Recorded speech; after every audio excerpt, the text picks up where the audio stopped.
ದಾವಣಗೆರೆ ಪ್ರತಿನಿಧಿ ಮಲ್ಲಿಕಾರ್ಜುನ್ ಈಗ ಟಿಕೆಟ್ ವಿಚಾರಕ್ಕೆ ಸಂಬಂಧಪಟ್ಟಂತೆ ಬಂಡಾಯದ ಬಿಸಿ ಈಗ ಆಲ್ರೆಡಿ ತಡ್ತಾ ಇದೆ. ಪ್ರತಿಭಟನೆಯನ್ನ ಮಾಡ್ತಾ ಇದ್ದಾರೆ. ಬಟ್ ಈಗ ಗೆಲ್ಲೇಬೇಕು ಅಂತೇಳಿ ಕಾಂಗ್ರೆಸ್ ಒಂದಷ್ಟು ಲೆಕ್ಕಾಚಾರ ಇಟ್ಕೊಂಡಿದೆ. ಈ ಬಂಡಾಯದ ಬಿಸಿಯನ್ನ ಶಮನ ಮಾಡೋದಕ್ಕೆ ಕಾಂಗ್ರೆಸ್ ಏನ್ ಮಾಡಬಹುದು, ಡೀಟೇಲ್ಸ್ ಕೊಡ್ತಾ ಹೋಗೋದಾದ್ರೆ?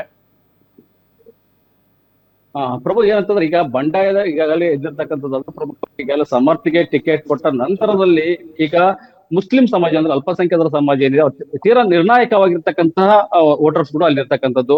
ಆದ್ರೆ ಈಗ ಬಂಡಾಯವನ್ನ ಶಮನ ಮಾಡ್ಬೇಕು ಅಂತ ಪ್ರಮುಖ ಏನು ಉದ್ದೇಶವನ್ನು ಕೂಡ ಅವ್ರು ಇಟ್ಕೊಂಡಿರ್ತಕ್ಕಂಥದ್ದು. ಈ ಸಂದರ್ಭದಲ್ಲಿ ಅವರು ಒಂದು ನಿಗಮ ಮಂಡಳಿ ಏನು ಸ್ಥಾನವನ್ನು ಕೊಡುವಂಥದ್ದು ಒಂದ್ ಕಡೆಗೆ, ಆದ್ರೆ ಮತ್ತೆ ರಾಜ್ಯಸಭಾ ಸ್ಥಾನ ಕೂಡ ಕೊಡುವಂಥದ್ದು. ಅದ್ರ ಜೊತೆಗೆ ಮುಸ್ಲಿಂ ಏನು ಸಮಾಜವನ್ನ ಅವ್ರಿಗೆ ಮತ್ತೆ ಏನು ಕಾಂಗ್ರೆಸ್ ಕಡೆಗೆ ತಿರುಗಬೇಕು ಅನ್ನುವಂತ ಉದ್ದೇಶ ಏನಿದೆ, ಆ ಟೈಮಲ್ಲಿ ಜಮೀರ್ ಅಹಮದ್ ಅವ್ರನ್ನ ಮರೆ ಹೋಗಿ ಆ ಮುಖಾಂತರವಾಗಿ ಅವರನ್ನು ಮನವೊಲಿಸುವಂತ ಒಂದು ಕೆಲಸವನ್ನ ಮಾಡ್ತಕ್ಕಂಥದ್ದು. ಯಾಕಂತಂದ್ರೆ ಕಾಂಗ್ರೆಸ್ ಹೊರತಾಗಿ ಮತ್ತೆ ಬೇರೆ ಯಾವುದೇ ಪಕ್ಷಕ್ಕೂ ಕೂಡ ಅವರು ವೋಟ್ ಆಗದೆ ಇರ್ತಕ್ಕಂಥದ್ದು ಒಂದು ಪ್ರಮುಖ ಒಂದು ಅಂತರವಾಗಿರ್ತಕ್ಕಂಥದ್ದು ಈ ಒಂದು ಶಾಮನೂರ್ ಕುಟುಂಬಕ್ಕೆ.